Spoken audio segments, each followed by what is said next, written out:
Hello everyone, यहाँ पर हम अभिजात्यवाद पर बात करेंगे। अभिजात्यवाद क्या है, जिसे इंग्लिश में क्लासिज्म भी कहते हैं। और क्लासिज्म के अलावा इसके कई नाम हैं, जैसे शास्त्रवाद भी इसे कहा जाता है, श्रेणीवाद भी कहा जाता है। अभिजात्यवाद का अर्थ क्या है? हिंदी में अभिजात्यवाद का शब्द का प्रयोग उस प्रवृत्ति के लिए किया गया जिसे अंग्रेजी में क्लासिज्म कहा जाता है।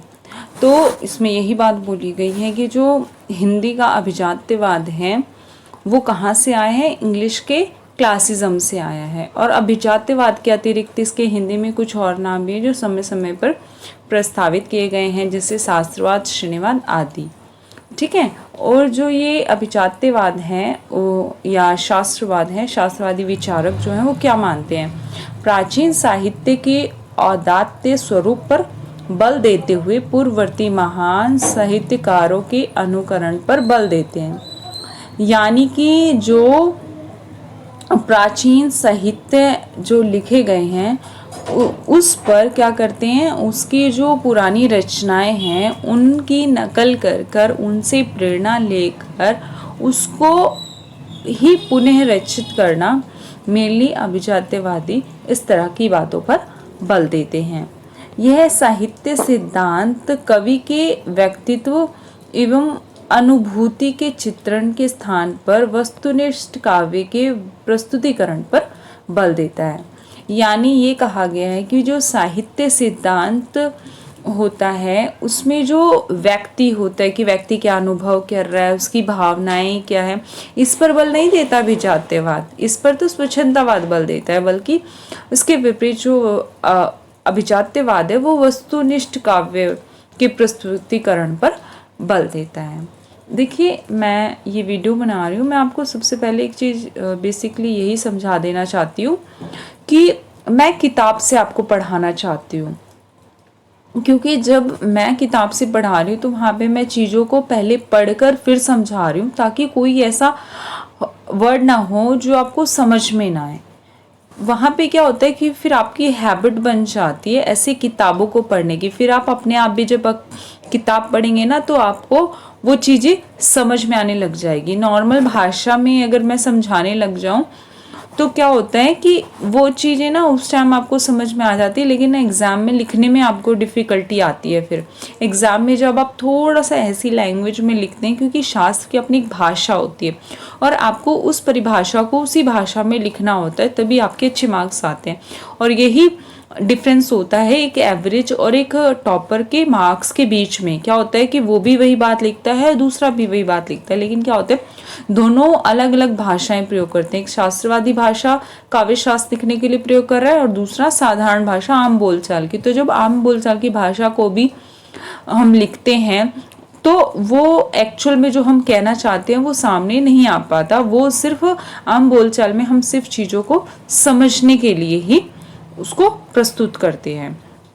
तो यहाँ पर ना जैसे मैं शास्त्रीय भाषा को पढ़कर ही आपको समझाने की कोशिश कर रही हूँ, उसके बाद भी आपको नहीं समझ में आता तो आप बेझिझक कमेंट बॉक्स में बोल सकते हैं। अभी तक हमने यही पढ़ा है कि अभिजात्यवाद जो होता है वो क्लासिज्म होता है, इसे शास्त्रवाद कहा जाता है, इसे श्रेण्यवाद भी कहा जाता है। और जो अभिजात्यवादी विचारक होते हैं वो अनुकरण पर बल देते हैं, वो वस्तुनिष्ठता पर बल देते हैं। ठीक है, अब हम आगे बढ़ेंगे। क्या होता है कि क्लासिज्म शब्द का मूल जो है, मतलब ये कहाँ से आया? ये लैटिन भाषा में है और लैटिन शब्द क्लासिस का प्रयोग रोम में करदाताओं जो टैक्स पेयर्स होते हैं कि सर्वोच्च वर्ग के लिए किया जाता था। यानी कि लैटिन इनका जो ये शब्द है इसे रोम में क्या किया, रोम जो देश है वहाँ पे वहाँ के टैक्स पेयर के लिए यूज़ किया जाता था। एक उच्च सर्वोच्च जो सबसे ऊंचा वर्ग है, रिच वर्ग है, उसके लिए प्रयोग किया जाता था। और फिर दूसरी शताब्दी में एक रोम लेखक ने इसी आधार पर इसका प्रयोग साहित्य के संदर्भ में प्रयोग करना शुरू कर दिया। यानी जनता के साहित्य से भिन्न स्क्रिप्टर क्लासिक, ये जो स्क्रिप्टर क्लासिक है, ये चीज़ें मैं थोड़ा और अभी आगे बढ़ेंगे ना तो और समझाऊंगी, लिखा हुआ है उसमें, है ना, जिसका मतलब होता है अभिजात्य वर्ग के साहित्य के लिए किया था, अभिजात्य वर्ग है, जो पढ़ा लिखा वर्ग है, उसका जो साहित्य है उसके लिए क्लासिक शब्द का प्रयोग किया था। परिणाम यह हुआ कि आरंभ में क्लासिज्म, क्लासिक और क्लासिकल, यानी क्लासिज्म मतलब होता है अभिजात्यवाद, क्लासिक मतलब होता है अभिजात और क्लासिकल मतलब होता है अभिजात्य, श्रेष्ठता के वाचक हो गए। यानी जो सबसे ऊंचा है, सर्वोच्च है, उसके लिए क्लासिक जैसे शब्द यूज होने लग गए। विशेषकर क्लासिक शब्द का प्रयोग किसी ऐसे वस्तु रचना युग के लिए होने लगा जो किसी सभ्यता की शिष्टता या उत्कर्ष का बोध कराती है। बहुत सिंपल लाइन थी कि यानी कि जो क्लासिक शब्द है, यानी एकदम क्लासिक लुक दो, आप ऐसा ड्रेसअप लो एकदम क्लासिक लुक, तो रिच जो होता है ना, वो उस अभिजात्य का उसी से बोध होता है, उसका वही तात्पर्य होता है। ठीक है, अब हम आगे बढ़ेंगे। देखो इसमें भी यही मैंने जो ये साइड में लिखा हुआ है, इसमें भी यही मैंने बता रखा है कि शास्त्रवाद जो होता है पूर्व की कृतियों का अनुकरण करने पर बल देता है। अनुकरण से मतलब होता है अनुसरण, या अनुकरण का मतलब होता है नियम, विधाएं, काव्य कर्म पर ध्यान देना। ठीक है, और इसमें मेनली गेरे, जो सीलर है, मैथ्यू आर्नाल्ड, गेयरसन, यही सब आते हैं। ठीक है, अब उसके बाद हम किस पर बात करेंगे? संस्कृत के साहित्य के लिए लिटरेचर, क्लासिकल लिटरेचर पद का प्रयोग प्रचलित है। प्राचीन कालजयी साहित्य के लिए सीमित अर्थ में इस शब्द का प्रयोग सामान्य रूप से बराबर किया जाता रहा, परंतु समय के साथ अभिजात्यवाद का पद का प्रयोग विशेष युग और उसके दौरान रचित साहित्य के अर्थ में सीमित न रहकर सर्वकालिक, सार्वभौमिक हो चला। उदाहरण के लिए दंते की डिवाइन कॉमेडी, यानी कि देखिए अभी तो हम फॉरेन जो राइटर्स हैं उनके अगर उदाहरण देखें तो उनमें जो दंते हैं कि जो डिवाइन कॉमेडी है वो उनकी रचना वो क्लासिकल मानी जाती है। शेक्सपियर के जो नाटक हैं वो क्लासिकल माने जाते हैं। इसी तरह मिल्टन का पैराडाइज लास्ट जो है वो, या फिर इलियट का वेस्टलैंड भी क्या है, उसी प्रकार की कालजयी रचनाएं हैं, जैसे होमर, सोफोक्लीज और वर्जिल की रचनाएं। इसी तरह अगर हम इंडियन लिटरेचर में बात करें तो वाल्मीकि का जो रामायण है, कालिदास का कुमार संभवम है और अभिज्ञान शकुंतलम है, तुलसीदास का रामचरित्र मानस है, या प्रसाद की कमायनी, निराला की राम की शक्ति पूजा है, या फिर प्रेमचंद का गोदान। विभिन्न युगों में रची जाने पर भी क्या है, क्लासिकल रचनाएं मानी जाती हैं। इन तमाम रचनाओं में कोई सामान्य विशेषता खोजकर उसके आधार पर विचारात्मक अर्थ तय करने का प्रयास किया जाएगा तो निराशा ही हाथ लगेगी। इसका मतलब है अभिजात्यवाद जो है वो इन्हें इसी प्रकार की रचनाएं जो होती हैं उन्हें उसमें रखा जाता है, और इसमें वैधता है तो केवल इस बात की कि इसमें किसी न किसी रूप में क्लासिक के अर्थ का अनुसरण किया गया है, और ये सभी काल का अतिक्रमण कर कालजयी रचनाएं सिद्ध हुई हैं। यानी कि इन्हीं रचनाओं से अभिजातवाद इसी और हमें क्या कहते हैं, प्रेरित करता है कि इन्हीं रचनाओं से अनुसरण करके आप रचनाएं करो। ठीक है, और फिर उसके बाद अब देखते हैं आगे हम कि आगे क्या है। ये देखो अभिजात्यवाद का जो इतिहास है अगर उस पर हम बात करें तो 1800 ईस्वी से 1900 शताब्दी के बीच में क्या है, 18वीं शताब्दी से 19वीं शताब्दी के बीच में जो है ये, मतलब पहले, इससे पहले अभिजात्यवाद था, फिर 18वीं से 19वीं शताब्दी के बीच इसका अभिजात्यवाद का जो पुनर्विचार स्टार्ट हो गया था, तो उसमें नव अभिजात्यवाद या नव शास्त्रवाद आया था। और उसमें बेसिकली आपको ये भी समझना होगा कि जो जब समझाया जाता है, जब व्याख्या पर किसी रचना की व्याख्या की जाती होती है, किसी को पूर्ण परिभाषित किया जाता है और उसमें अंशतः असफल हो जाते हैं, सफल नहीं होते हैं या फिर असफल हो जाते हैं, तो उसे छद्म शास्त्रवाद कहा जाता है। और वहीं पे अगर शास्त्रवाद को पुनः परिभाषित किया जाता है और उसकी व्याख्या करने में हम सफल हो जाते हैं तो उसे नव या नव्य अभिजात्यवाद या नव शास्त्रवाद कहा जाता है। यहाँ पे कुछ मुझे ऐसा समझाने का है नहीं, तो मैं इसको बताऊंगी नहीं। देखिए यहाँ पर क्या है, यहाँ पर बताया गया अभिजात्यवादी सिद्धांतों के संकेत। अभिजात्यवादी जो सिद्धांत है उसके संकेत हमें प्लेटो की उसमें मिलते हैं, और विकास और विस्तार उसे अरस्तु और होरेस जो हैं उनसे उन्होंने क्या किया, अभिजात्यवाद का विस्तार और विकास किया है। परंतु अभिजात्यवादी साहित्य रचना का संबंध मूलतः किससे, क्लास और वर्ग विभाजन के इतिहास, जो प्राचीन समय में रोम में वर्ग विभाजन का इतिहास रहा है, उससे ही इसका एक्चुअल में स्टार्टिंग हुई थी। और प्राचीन रोम में पाठक वर्ग के सामाजिक बौद्धिक स्तर को देखने पर दो तरह के, यानी पाठक जो होते हैं दो तरह के होते हैं, उन दो वर्गों में बांटा गया और उसी आधार पर इसे क्लासेस को बांटा गया। जैसे क्या है, स्क्रिप्टर प्रोलेटेरियस, यानी जिसका लक्ष्य था लगभग अशिक्षित कामकाजी निम्न वर्गीय जनता। इस साहित्य को जन साहित्य या लोक साहित्य का आरंभ रूप कहा जाता है। और वहीं पे एक स्क्रिप्टर क्लासिस जो है उसका, जिसकी रचना सुशिक्षित उच्च वर्ग संभ्रांत समाज के दृष्टिकोण में रखकर की जाती है। यानी कि दो तरह की रचना होती है, एक वो वर्ग जो अशिक्षित है, कामकाजी वर्ग है, वहीं पे दूसरा वर्ग जो प्रॉपर शिक्षित लिटरेट है, ठीक है, उच्च हाई क्लास का है। तो इस तरह से अभिजात्यवादी रचनाएं, दो तरह की रचनाएं की जाती हैं, ठीक है। और उसके बाद और हम आगे बढ़ते हैं। हाँ,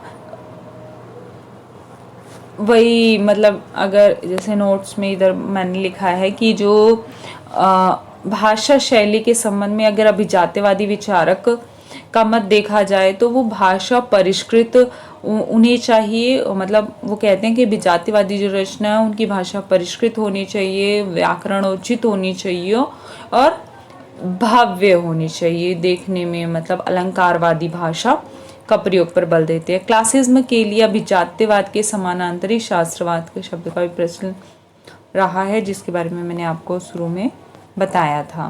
और या देखिए नव अभिजात्यवाद, इसके बारे में मैंने आपको शुरू में बता दिया था कि जब कोई पूर्ण परिभाषित किया जाता है और उसमें सफल हो जाते हैं तो नव अभिजात्यवाद उसे कहा जाता है। अभिजात्यवाद अरस्तु, होरेस, होमर के साहित्य पर आधारित था और इसके रचनाकार Ben Jonson, John Dryden, Alexander pope और सैमुअल जॉनसन, जो ये पोप है नव अभिजात्यवाद के सबसे प्रगढ़ विचारक माने जाते हैं। पोप के साहित्य सिद्धांतों का आधार भी प्राचीन विचारकों की परंपरा रहा है। उसका विश्वास था कि इन सिद्धांतों का आधार लेने पर सफलता निश्चित होती है। ये चीज़ें ना आप खुद भी देख सकते हैं। मैं आपको वो पढ़ाना चाहती हूँ जो एक्चुअल में आप लिखें एग्ज़ाम में, क्योंकि एग्ज़ाम में पूरी रामकथा नहीं लिखनी होती, आपको बहुत शॉर्ट स्क्रिप्टेड एकदम पॉइंट टू पॉइंट चीज़ें लिखनी होती है। तो मैं अभी नव अभिजात्यवाद में ना आपको फंसा कर मेनली सिर्फ अभिजात्यवाद ही आपको पढ़ा रही हूँ, ठीक है। नव अभिजात्यवाद को दार्शनिक आधार 18वीं शताब्दी में जर्मन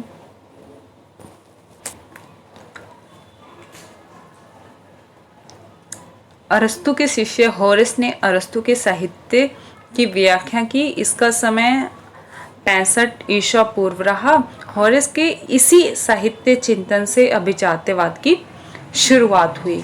तो आप जब अभिजात्यवाद का उद्भव जैसे लैटिन शब्द से हुआ है, रोम में हुआ था, और हिंदी में अभिजात्यवाद के लिए यही शास्त्रवाद जैसे वर्ड यूज़ किए गए हैं, तो उसी में आप बिगनिंग में ये भी डाल सकते हैं कि जो अरस्तु के शिष्य थे होरेस ने अरस्तु के जो साहित्य की व्याख्या की उसी समय 65 ईसा पूर्व रहा।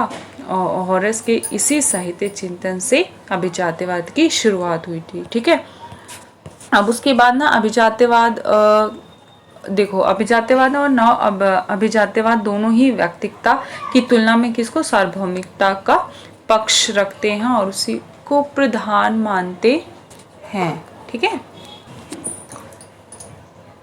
चलिए अब हम अभिजात्यवाद की प्रमुख प्रवृत्तियों पे बात करते हैं। ये बहुत ज़्यादा पूरे इस चैप्टर में सबसे इम्पोर्टेंट यही था। इससे आप क्या है अभिजात्यवाद की परिभाषा को समझ सकेंगे। उसकी प्रमुख प्रवृत्तियाँ जो हैं वो क्या हैं। अभिजात्यवाद को परिभाषित कर उसकी विशेषताओं का निरूपण करने का कारगर प्रयास उन स्वच्छंदतावादियों ने किया जो अपने पक्ष समर्थन के लिए अभिजात्यवाद का विरोध कर रहे थे। दूसरी बार जब अभिजात्यवाद पर विचार उन विचारकों ने किया जो स्वच्छंदतावाद के विरोध में अभिजात्यवाद को पुनः प्रतिस्थापित करना चाहते थे और कर रहे थे। ठीक है, और उसके बाद अब यहाँ पर ये देखना होगा कि वस्तुतः अभिजात्यवाद कला उस समाज, उस पीढ़ी की सृष्टि होती है जिसे अपनी उपलब्धि और प्रगति के साथ जीवन के उचित व्यापक दृष्टिकोण की सिद्धि का एहसास हो, साथ ही भाषा और कला रूपों में अपने मानस के अभिव्यक्ति के समुचित माध्यम को पा लेने का बोध हो। अर्थात अभिजात्यवाद में आस्थावान समाज का संतुलन अभिव्यक्ति पाता है। तो बेसिकली ये जस्ट भूमिका के रूप में ये दे दी गई है। उसके बाद फिर क्या होते हैं, हम आगे इसके बारे में क्या पढ़ते हैं कि अभिजात्यवाद जो होता है वो क्या करते हैं, उसकी सबसे पहली प्रवृत्ति क्या है, अनुकरण, है ना। अनुकरण तो याद ही रखना है आपको। अनुकरण मतलब होता है अभिजात्यवादी, देखिए मैं थोड़ी सी इसको समझा रही हूँ, आप इसको ऐसे लिख भी सकते हैं एग्जाम में। अभिजात्यवादी जो है पॉइंट्स में है चीज़ है। अभिजात्यवाद कला में मौलिक सृजन की अपेक्षा साहित्य के प्राचीन और चिर परिचित रूपों के प्रति आकर्षण दिखाई देता है। इस प्रवृत्ति के रचनाकार प्राचीन कलाकारों के कृत्यों का रूपांतर करने और उनकी अनुकृति करने बनाते रहने का प्रयास करते हैं। साहित्य परंपरा के प्रति इस निष्ठा के मूल में यह विश्वास रहता है कि मनुष्य परंपरा और साहित्य और व्यवस्था के अभाव में कोई अच्छी बात कर ही नहीं सकता। आरंभ में जो बल रचनाकारों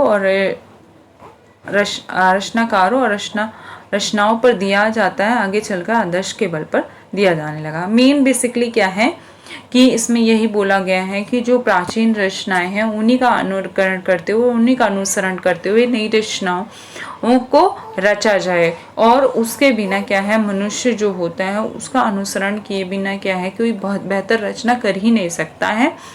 इस पर जो है ये अभिजात्यवाद बल देता है, ये आदर्शवाद पर बहुत अधिक बल देता है।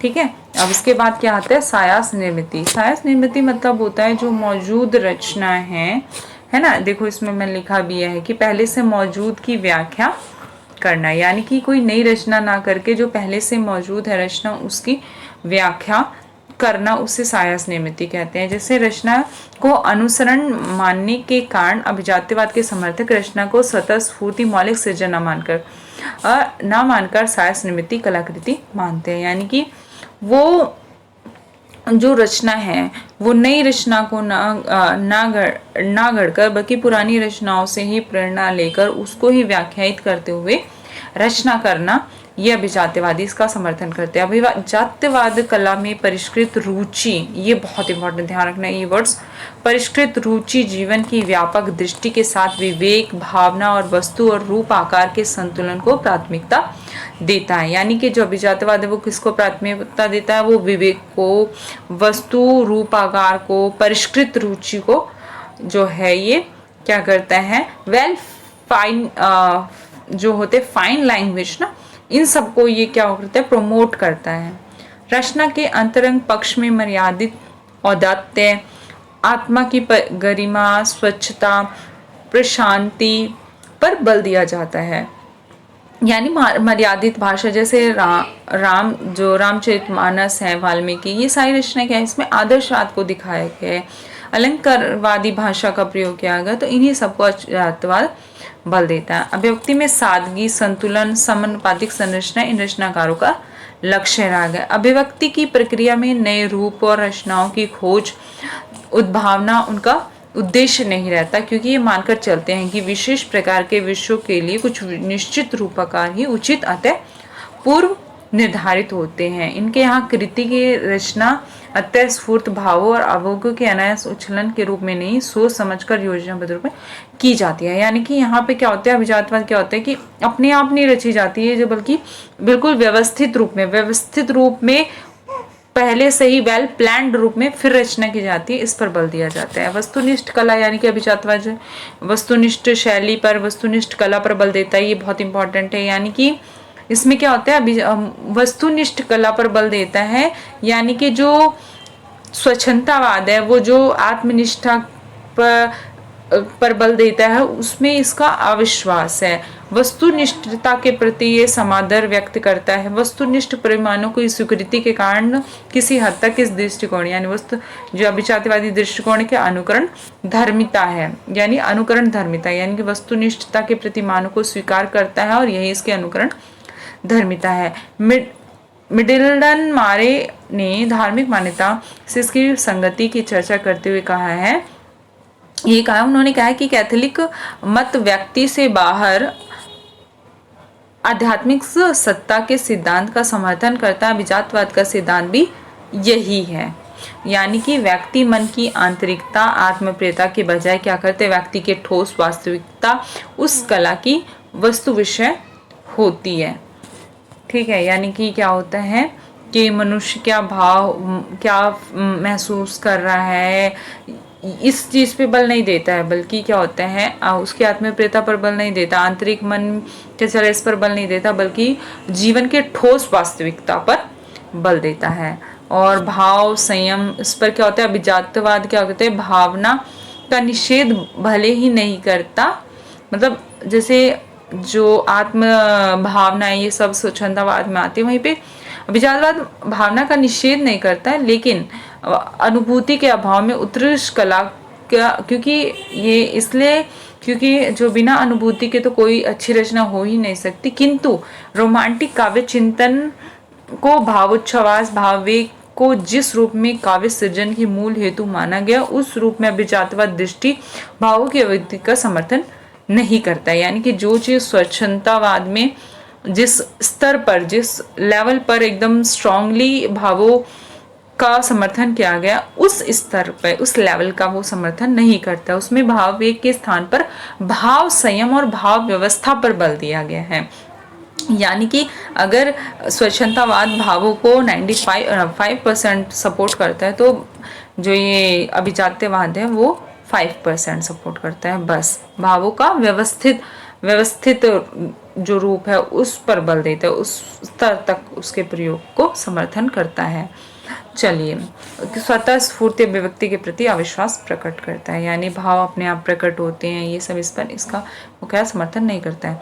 सार्वभौमिकता बहुत इंपॉर्टेंट है। स्वच्छंदवाद में काव्य को मूलतः कवि की आत्मीय अभिव्यक्ति माना जाता है, इसमें व्यक्ति की प्रतिष्ठा प्रतिनिधित्व होता है, यानी कि क्या होता है व्यक्तिता जो है उसका निषेध करता है, ये सार्वभौमिकता पर बल देता है। वो कहता है कि अभिजात्यवादी कला की प्रमुख आकांक्षा होती है कि उसका साहित्य विश्वजनीय सभ्यता का चरम हो, ठीक है, और क्या करता है प्रतीक हो, चरम हो, प्रतीक हो। इस प्रकार की सार्वभौमिकता को लक्ष्य के रूप में स्थिर करने वाले कलाकारों के लिए जरूरी हो जाता है कि वे अपना रचना को यथासंभव अधिक निर्वैयक्तिक यानी व्यक्तिक ना होकर सार्वभौमिक हो, विश्व स्तरीय हो, और वो कोशिश करते हैं कि अधिक से अधिक वो निर्वैयक्तिक रचनाएं करें। इस लक्ष्य की सिद्धि के लिए वे देश काल का ही नहीं बल्कि व्यक्तिकता का भी बराबर अतिक्रमण करने का प्रयास करते हैं,